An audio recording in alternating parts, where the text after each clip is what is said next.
ನೋಡಿ, ಡಿ.ಕೆ. ಶಿವಕುಮಾರ್ ಅವರ ಸಂಪುಟದಲ್ಲಿ 2ನೇ ಲಿಸ್ಟ್ ಯಾವಾಗ ಅನೌನ್ಸ್ ಆಗುತ್ತೆ, ಸಂಪುಟ ವಿಸ್ತರಣೆ ಯಾವಾಗ ಆಗುತ್ತೆ ಅಂತ ಹೇಳಿ ಚಾತಕ ಪಕ್ಷಿಯಂತೆ ಸಚಿವಾಕಾಂಕ್ಷಿಗಳು ಕಾಯ್ತಾ ಇದ್ದಾರೆ. ಆದರೆ ಬಂದ ಪುಟ್ಟ ಹೋದ ಪುಟ್ಟ. ನಿನ್ನೆ ಹೋಗಿದ್ರು ಡೆಲ್ಲಿಗೆ, ಬರಿಗೈಯಲ್ಲೇ ವಾಪಸ್ ಬಂದಿದ್ದಾರೆ. ಈ ನೀಟ್ ವಿಚಾರ ಅಡ್ಡಕ್ಕೆ ಬರ್ತಾ ಇದೆಯಾ ಅನ್ನುವಂಥದ್ದು ಕೂಡ. ಇದೆಲ್ಲದರ ನಡುವೆ ಮುಖ್ಯಮಂತ್ರಿ ಡಿ.ಕೆ. ಶಿವಕುಮಾರ್ ಅವರ ಮೊದಲ ಹಂತದ ಸಚಿವ ಸಂಪುಟದಲ್ಲಿ ಯಾವುದೇ ರೀತಿಯ ಒಬ್ಬ ಮಹಿಳಾ ಶಾಸಕಿಗೂ ಕೂಡ ಸಚಿವ ಸ್ಥಾನವನ್ನು ಕೊಟ್ಟಿಲ್ಲ. ಕಾಂಗ್ರೆಸ್ ಪಕ್ಷದಲ್ಲಿ 8 ಜನ ಮಹಿಳಾ ಶಾಸಕಿಯರಿದ್ದಾರೆ, MLCಗಳು ಸೇರಿ. ಮೊದಲ ಹಂತದಲ್ಲಿ ಯಾರನ್ನೂ ಕೂಡ ಸಂಪುಟಕ್ಕೆ ಸೇರಿಸ್ಕೊಂಡಿಲ್ಲ. ಅದಕ್ಕೆ ಒಂದಷ್ಟು ವಿರೋಧಗಳು ಕೂಡ ವ್ಯಕ್ತವಾಯಿತು. ಶಕ್ತಿ, ಗೃಹಲಕ್ಷ್ಮಿ ಅನ್ನುವಂತಹ ಯೋಜನೆ, ನಮ್ಮದು ಮಹಿಳಾ ಪರ ಸರ್ಕಾರ ಬರೀ ಬಿಟ್ಟು ಯೋಜನೆಗಳನ್ನು ಕೊಟ್ಟುಬಿಟ್ಟು ಮಹಿಳೆಯರನ್ನು ಸೆಳ್ಕೊಳ್ತಾ ಇದೆ ಕಾಂಗ್ರೆಸ್ ಪಕ್ಷ. ಮಹಿಳೆಯರಿಗೆ ಪಕ್ಷದಲ್ಲಿ ಸಿಗಬೇಕಾದಂತಹ ಯಾವುದೇ ರೀತಿಯ ಸ್ಥಾನಮಾನಗಳು ಸಿಗ್ತಾ ಇಲ್ಲ ಅನ್ನುವ ಆರೋಪಗಳು ಕೂಡ ಕೇಳಿಬಂತು. ಈಗ ಕಾಂಗ್ರೆಸ್ ಪಕ್ಷದಲ್ಲಿ 8 ಜನ ಮಹಿಳಾ ಶಾಸಕಿಯರಿದ್ರೂ ಕೂಡ ಮೊದಲ ಹಂತದಲ್ಲಿ ಯಾರನ್ನೂ ಕೂಡ ಸಂಪುಟಕ್ಕೆ ಸೇರಿಸ್ಕೊಳ್ಳಲಾಗಿಲ್ಲ. ಸೊ ಹಾಗಾಗಿ 2ನೇ ಹಂತ ನಾಳೆ ಆಗಬಹುದು, ನಾಡಿದ್ದಾಗಬಹುದು, ಶುಕ್ರವಾರದ ಒಳಗೂ ಕೂಡ ಆಗಬಹುದು.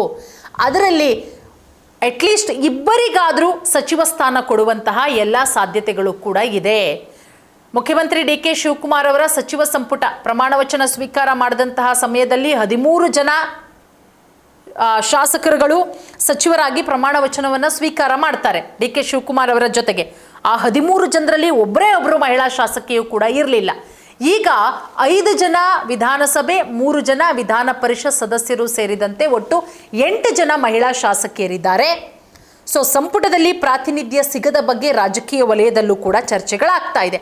ಅದರಲ್ಲಿ ಲಕ್ಷ್ಮೀ ಹೆಬ್ಬಾಳ್ಕರ್ ಅವರು ಬೆಳಗಾವಿ ಗ್ರಾಮೀಣ ಕ್ಷೇತ್ರದ ಶಾಸಕಿ, ಖನಿಜ ಫಾತಿಮಾ ಅವರು ಕಲಬುರಗಿ ಉತ್ತರದ ಶಾಸಕಿಯಾಗಿದ್ದಾರೆ, ಎಂ ರೂಪಕಲಾ ಶಶಿಧರ್ ಅವರು KGF ಕೋಲಾರದ ಚಿನ್ನದ ಗಣಿ ಅಲ್ಲಿಯ ಶಾಸಕಿ, ಹಾಗೆ ನಯನಾ ಮೋಟಮ್ಮ ಮೂಡಿಗೆರೆ ಶಾಸಕಿ, ಲತಾ ಮಲ್ಲಿಕಾರ್ಜುನ್ ಹರಪನಹಳ್ಳಿ ಪಕ್ಷೇತರರಾಗಿ ಗೆದ್ದು ಕಾಂಗ್ರೆಸ್ಗೆ ಬೆಂಬಲವನ್ನು ಕೂಡ ಕೊಟ್ಟಿದ್ದಾರೆ. ಇನ್ನು ವಿಧಾನ ಪರಿಷತ್ತಿನಲ್ಲಿ ನಾವು ನೋಡೋದಕ್ಕೆ ಹೋದರೆ ಕಾಂಗ್ರೆಸ್ ಪಕ್ಷದ ಪ್ರಮುಖವಾಗಿ ನಿರ್ದೇಶಿತರಾಗಿರುವಂತಹ ಡಾಕ್ಟರ್ ಆರತಿ ಕೃಷ್ಣ ಅವರು ಕೂಡ ಸೇವೆ ಸಲ್ಲಿಸ್ತಾ ಇದ್ದಾರೆ. ಅವರ ಹೆಸರು ಕೂಡ ಬಹಳಷ್ಟು ಕೇಳಿ ಬರ್ತಾ ಇದೆ. ಹಾಗೆ ವಿಧಾನ ಪರಿಷತ್ ಸದಸ್ಯರಾಗಿರುವಂತಹ ಉಮಾಶ್ರೀ ಅವರು ಕೂಡ ಕಾಂಗ್ರೆಸ್ನ ಮಹಿಳಾ ಮುಖಂಡರಾಗಿ ಮೇಲ್ಮನೆಯಲ್ಲಿ ಪ್ರಸ್ತುತ ಕಾರ್ಯನಿರ್ವಹಿಸ್ತಾ ಇದ್ದಾರೆ. ಸೊ ಇಷ್ಟೂ ಜನರಲ್ಲಿ ಇಬ್ಬರಿಗೆ ಚಾನ್ಸ್ ಅಂತ ಹೇಳಲಾಗ್ತಾ ಇದೆ. ನೋಡಿ, ಉಮಾಶ್ರೀ ಅವರಿಗೆ ಸಚಿವ ಸ್ಥಾನವನ್ನ ಕೊಡಬೇಕು. ಮೊದಲನೇ ಬಾರಿಗೆ ಸಿದ್ದರಾಮಯ್ಯ ಅವರು ಮುಖ್ಯಮಂತ್ರಿ ಆದಂತಹ ಸಂದರ್ಭದಲ್ಲಿ ಉಮಾಶ್ರೀ ಅವರನ್ನ ಮಹಿಳಾ ಮತ್ತು ಮಕ್ಕಳ ಕಲ್ಯಾಣ ಇಲಾಖೆ ಸಚಿವೆಯನ್ನಾಗಿ ಮಾಡಲಾಗಿತ್ತು. ಅದ್ಭುತವಾಗಿ ಒಳ್ಳೆ ಕೆಲಸವನ್ನ ಕೂಡ ಉಮಾಶ್ರೀ ಅವರು ಮಾಡ್ತಾರೆ. ಆದರೆ 2ನೇ ಲಿಸ್ಟಲ್ಲಿ ಅಂದರೆ ಮುಖ್ಯಮಂತ್ರಿ ಆದಂತಹ ಸಂದರ್ಭದಲ್ಲಿ ಅವರು ಆಗಲ್ಲ, ಅಲ್ಲಿ ಲಕ್ಷ್ಮೀ ಹೆಬ್ಬಾಳ್ಕರ್ ಅವರು ಆಗ್ತಾರೆ. ಈಗ 2ನೇ ಲಿಸ್ಟು ಯಾವಾಗ ಅನೌನ್ಸ್ ಆಗುತ್ತೋ ಗೊತ್ತಿಲ್ಲ, ಹಾಗೆ ನಾಳೆ ನಾಡ್ದು ಅಂತ ಹೇಳಿ ಮುಂದುವರಿತಾನೆ ಇದೆ. ಹಾಗಾಗಿ ಲಕ್ಷ್ಮೀ ಹೆಬ್ಬಾಳ್ಕರ್ ಅವರು ರೇಸಲ್ಲಿದ್ದಾರೆ, ಉಮಾಶ್ರೀ ಅವರಿದ್ದಾರೆ, ಖನಿಜ ಫಾತಿಮಾ ಅವರಿದ್ದಾರೆ, ಆರತಿ ಕೃಷ್ಣ ಅವರಿದ್ದಾರೆ, ನಯನಾ ಮೋಟಮ್ಮ ಅವರಿಗೆ ಚಾನ್ಸ್ ಅಂತಲೂ ಕೂಡ ಹೇಳಲಾಗ್ತಾ ಇದೆ.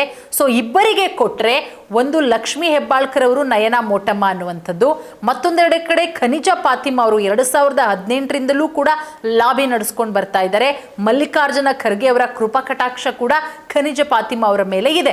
ಸೊ ಹಾಗಾಗಿ ಯಾರಿಗೆ ಸಿಗುತ್ತೆ, ಯಾರಿಗೆ ಚಾನ್ಸು, ಇಬ್ಬರಿಗೆ ಸಚಿವ ಸ್ಥಾನ ಫಿಕ್ಸ್ ಅಂತ ಹೇಳಲಾಗ್ತಾ ಇದೆ. ಯಾವ ಖಾತೆ ಅನ್ನೋದನ್ನು ಕೂಡ ಕಾದು ನೋಡಬೇಕು.